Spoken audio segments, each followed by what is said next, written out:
Hey, what's going on? You know who it is. You know what it is. Just your boy, Tail Biz. All right, man. So I'm back with another Heat Rock.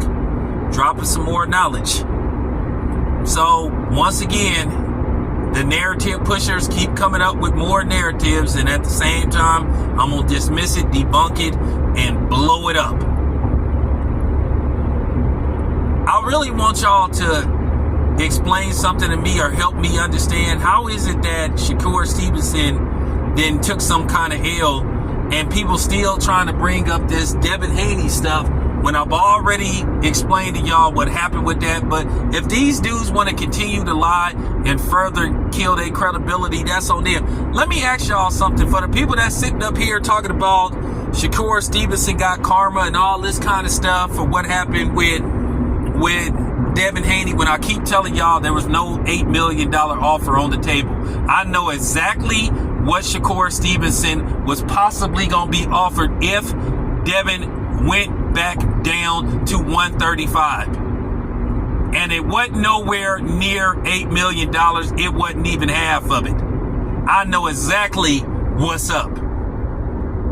But you got these dudes that'll continue to come with their clickbait titles, and you guys get sucked into it every time and believe that bullshit. There was no $8 million offer, and I don't know how many times I got to tell y'all this. Out of 25%. Listen, I can guarantee you, all but guarantee you, Shakur Stevenson would have took $8 million.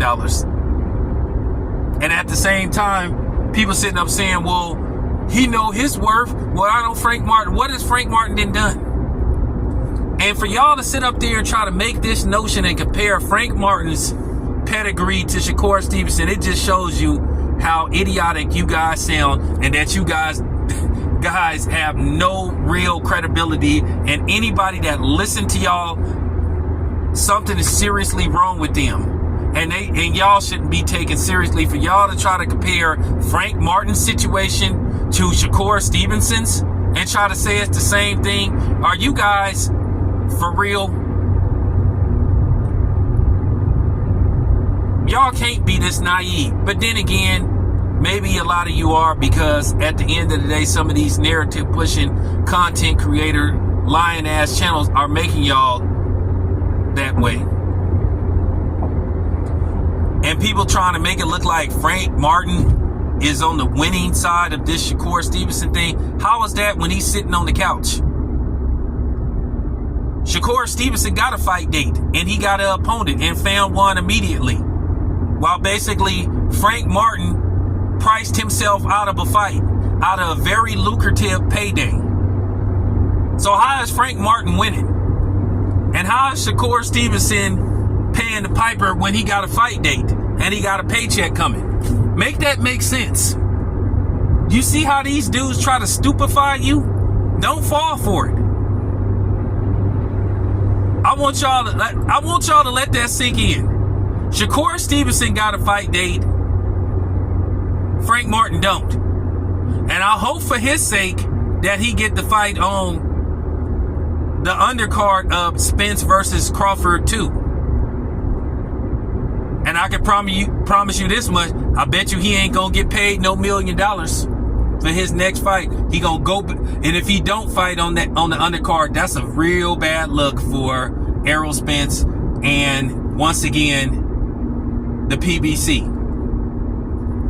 And I ain't buying that story that Frank Martin supposedly told Blue Blood what happened. That sounds absurd. Let me explain something to you. Like I said before, they already knew all this stuff, the date, the possible date, the location, all this stuff was told to them. It was on the contract. It was all on the proposal. So how did you sit up there and come back and say, oh, well, I wouldn't be available? Well, then if that's the case, Derek James should have welcomed Frank Martin, having somebody else train him for that fight. It's happened before.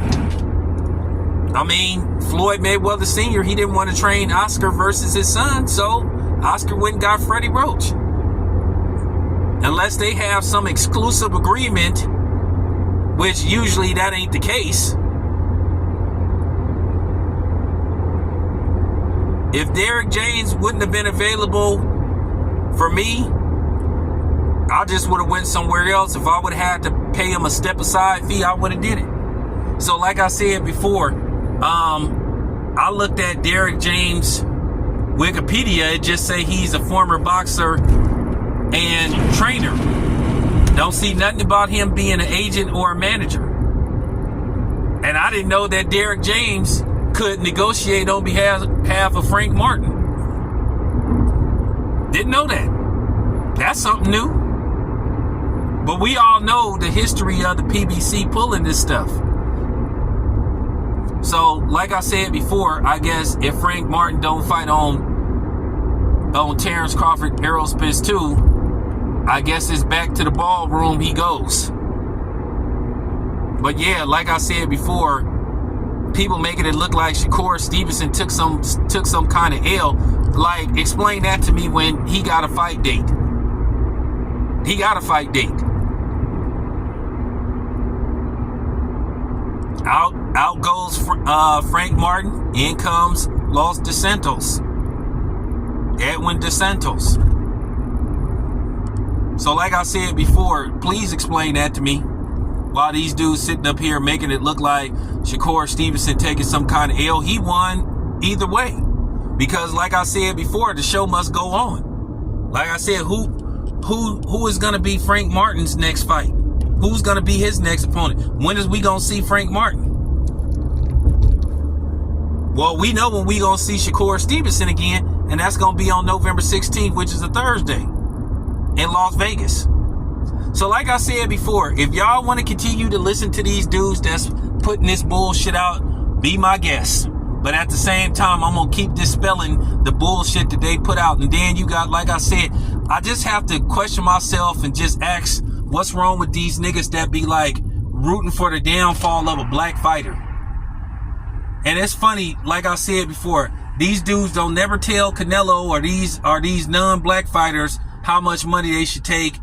They don't never pocket watch with them. They don't never devalue them. But these niggas always sitting up here trying to devalue black fighters. But then they sitting up here talking about they for black fighters. Like I said, these dudes is lame and they corny. And at the end of the day, it's just sickening to see this stuff and see this behavior of black people. And I'm going to continue to put that out there.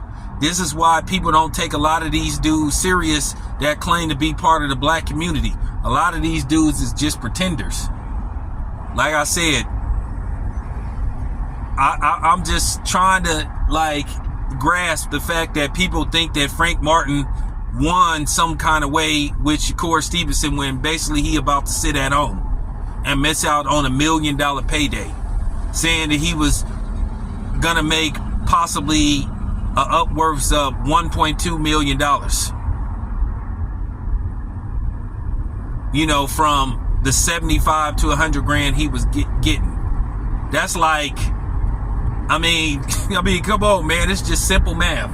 All because they was worried about what really was going to happen. Another PBC fighting a top ranked fighter and possibly getting his ass worked. That's all it come down to, y'all.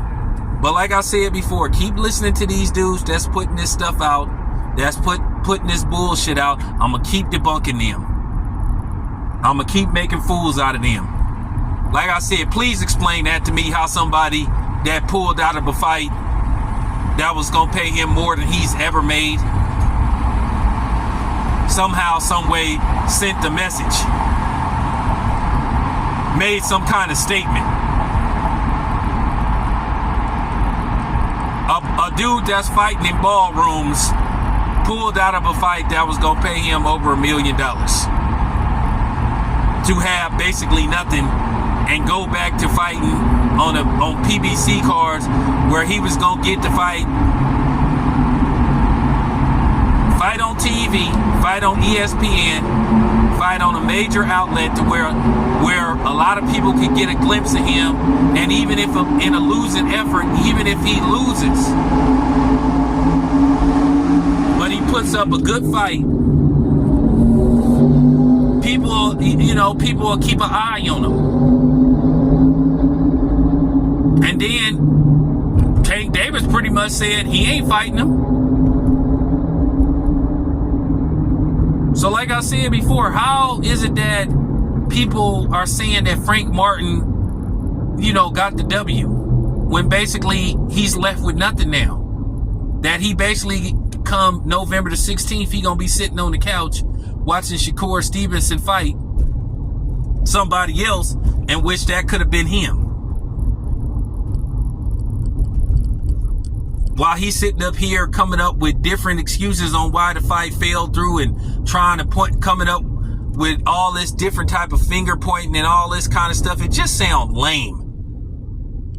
Like I said, at the end of the day, most of us already know what happened. Either two things happen, or all of the things happen. Either they were scared for him to take this fight, the people on the PBC side, because they felt like if he loses, well, then here we go again, the PBC continuing to get beat down by top rank fighters or former top rank fighters. And then it starts to really, people start to look at this like, dang, man, these PBC fighters supposed to be such high caliber fighters and supposed to be top of the line fighters, but every time they do these cross promotions and they get sent over there to fight on other, promotional networks, they get whooped on. So they couldn't afford for that to happen. So that's why they really pulled him out of the fight. And it would have been better for Frank Martin not to say nothing. To sit up there and say, well, we didn't like the deal when you agreed to all this stuff. At the end of the day, it make you look like a liar. It make it look like you a coward and that you just didn't want to fight. And while you trying to blame this on other people and say it's your team, it still makes you look bad, because basically you saying that you ain't got no control of what goes on with your career. Because at the end of the day, you still got to sign your name on the fucking contract, because you the one that got to get in the ring. So all these people that's sitting up here trying to save you and make excuses for you, like I said, it further shows how credible they are. I just can't believe that y'all be falling for this stuff. But then again, I guess so. Because some of y'all, when y'all be in the comment section, I could tell some of y'all still believe that the Easter Bunny and Santa Claus is real. Some of y'all still believe that wrestling is real, based off what y'all put in the comment section. And you come with this stuff, oh, you're this, you're that. I'm just coming with facts. I need for somebody to explain me, how is Shakur Stevenson taking an L when he got a fight date and he got a check coming, and Frank Martin don't have shit coming except to wonder and wait and see if he gonna get the fight on Errol Spence's undercard, or basically the next mediocre PBC fighter they gonna line up for him to fight and pay him peanuts, pay him his 75 to 100 grand when he could have made a cool meal ticket. At least Steve Fulton put his foot down and told Al Haber, nah, the hell with what you talking about. I'm taking this $3 million. Don't matter the end results. That plane ride from getting my ass whooped, knowing that I got $3 million coming, made me feel a whole lot better. And then depending on what the tax bracket is out there, who knows? So I'm just saying, man, I just needed to put this out there, man, because at the end of the day, y'all got to stop this BS, man. Once again, Shakur Stevenson for the win. Because like I said before, despite what you dummies are putting out and making videos about, he got a fight date. Once again, Frank Martin don't. So like I said, he got to sit up and wait by the couch and see when is he going to get a phone call for his next fight. When come November 16th, he could have been fighting in Las Vegas at an actual arena instead of a ballroom or a conference room, you know. But hey, This must be what he like. Anybody with common sense know that this was a screw up on his part, and he just looks bad. No matter how much people want to try to protect him and try to protect the PBC brand and protect Al Heyman, at the end of the day, this was an epic screw up on Frank Martin's part. He looked real silly, and it just got to be said. Anyway, this your boy Tan. I'm out.